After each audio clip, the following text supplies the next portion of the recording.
In this lesson, we'll discuss drawing the free body diagram of a rigid body in 3 dimensions, and in the following lesson, we'll show how to apply the equations of equilibrium to solve problems in 3 dimensions. With these ideas, we'll be able to find, say, the force in the chain used to support this ramp that goes up to a lift platform. Or we can find the forces that act in the cables that support this crane boom.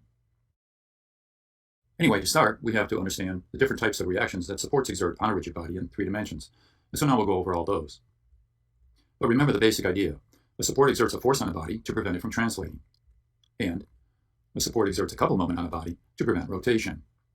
With these ideas in mind, you'll be able to figure out the kinds of reactions that each type of support exerts on a body, both in 2 dimensions as well as in 3.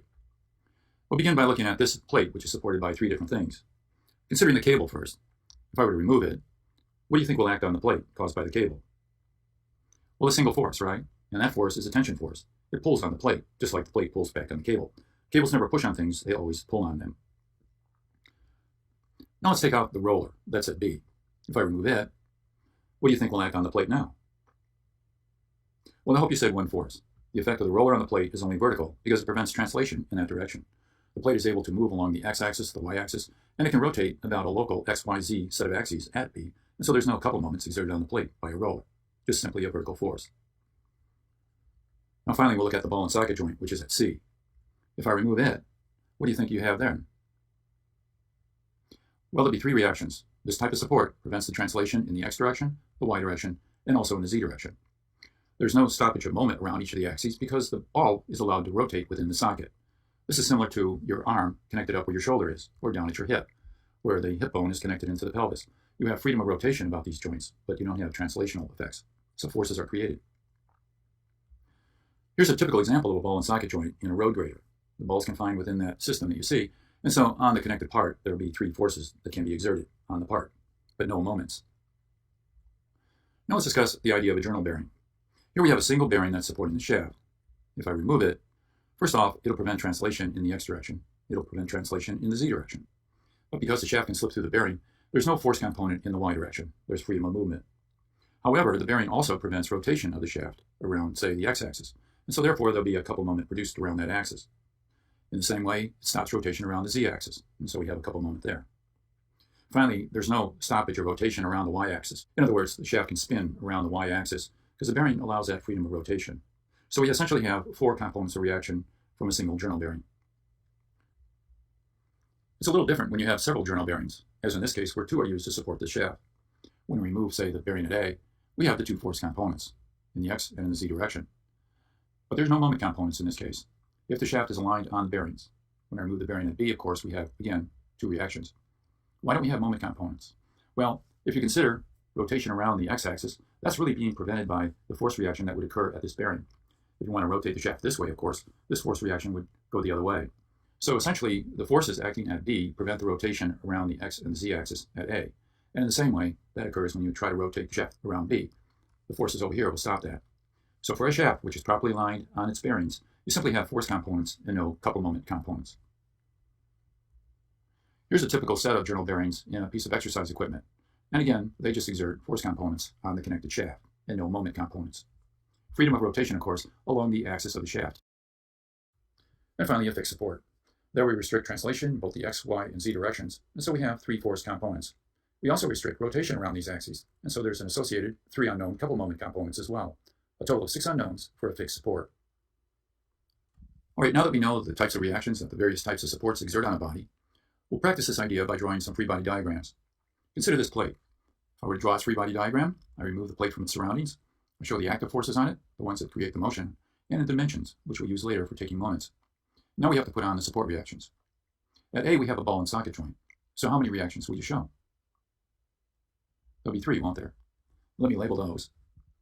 We have A sub x, A sub y, and of course A sub z. Now I've shown these in the positive directions. Usually in 3-dimensional problems, it's hard to understand which way the arrows may go ahead of time, so if you put them all positive, then a negative answer from solving the equations of equilibrium will tell you that the arrow goes the opposite way. So I usually put everything in the positive directions when I put my loads on here, except when you have cables, where you have to always be pulling on an object. For example, back here at B, we realize there's a cable here, and so therefore there's a tension force in the cable and it pulls on the plate. I'll call that force B sub x. We also have a short link here. It's sort of pin connected here, at the plate, and it's also pin connected up here at the ball and socket joint. And so really, the ends of the member are subjected to 1 force each. Therefore, this is a 2-force member, isn't it?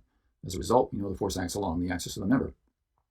I'll show that as a force pulling on the plate, but it's possible to push on the plate as well. Anyway, we'll label that as B sub Z. And finally, we have the cable at C. Which way does the force go here?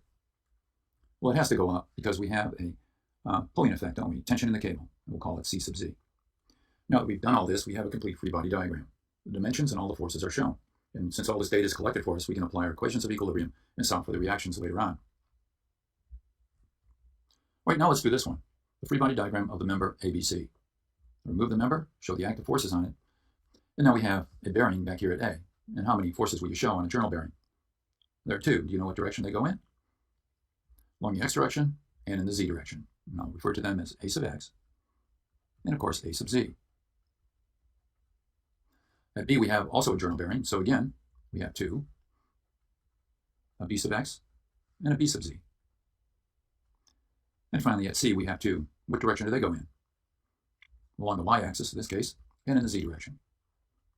C sub Y and C sub Z. And again, I put these in the positive directions. All right, now let's do this one. We want to show the free body diagram of this member. So I isolate it, showing the dimensions, and now the loadings. At A, how many reactions? Because we have a ball and socket joint. There are 3. Again, I'm showing them in their positive direction. AX, AY, and A sub Z. Now we go to point C, where we have 1 force. And I'll call that force C sub Z. It's a 2-force member, isn't it? Just like before. And so there's only a pin connection here, and on top, there's a 1 single force that acts through the member. Here I have it pulling on the member, so it's in tension, but it could go the other way. And of course, this member can support a compressive force. Let's go to E now. This is a journal bearing, so we have how many reactions there? There are 2. We have an EX and an EZ. And finally, we have our load acting at F, and that load, of course, is 100 newtons. And now we have a complete free body diagram. All right, here's our last problem. We want to draw the free body diagram of this member, which is connected to a collar, and the collar has a square hole in it and is allowed to freely move up and down on this shaft.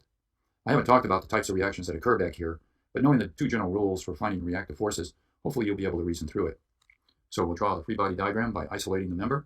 And now in the collar, how many forces will you show? Well, along the x-axis, of course, there's no translation, and so we have an A sub x. What about along the y-axis? Well, there's no translation in that direction, and so therefore we have an AY. Is there an A sub z? No, because the collar can move up and down on the shaft. I'll discuss the moments.